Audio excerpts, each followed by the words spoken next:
Chemotherapy for breast cancer is used in two main settings. First, up front as part of a curative treatment for non-metastatic cancer, either before surgery or after surgery. The second use for chemotherapy is in the metastatic setting once a tumor has left the breast and has gotten into other organs in the body.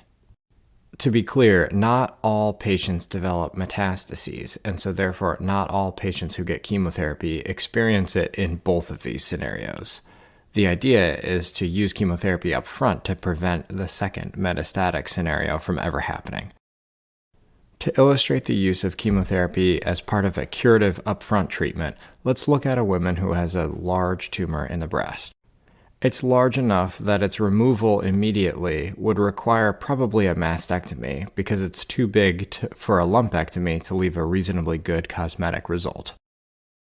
Chemotherapy is started before surgery, and the tumor shrinks.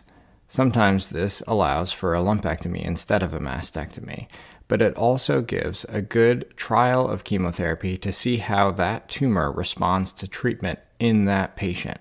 This can be very useful if the patient needs additional chemotherapy down the road. Some women go straight to surgery and don't have chemotherapy before. They have chemotherapy after surgery. The purpose of treatment in this scenario is to destroy any microscopic circulating small amounts of cancer cells that could be circulating through the bloodstream, to destroy them before they ever lodge in a different organ and become a site of distant metastatic disease in the future. To be clear, when chemotherapy is used in this situation, we don't have any evidence that there's metastatic disease, but we have developed more sophisticated tools for finding women who are at high risk for developing metastatic disease in the future. Now let's shift our focus to the metastatic setting, which is a completely different scenario. In this scenario, we know cancer cells have gotten into the bloodstream because they showed up on scans in other organs of the body. We add chemotherapy to the bloodstream to target those cancer cells in the bloodstream as well as those living in other distant organs. Note that chemotherapy doesn't do a great job of getting into the brain.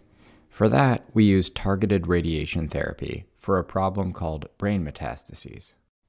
This is not medical advice. Talk to your doctor before making medical decisions.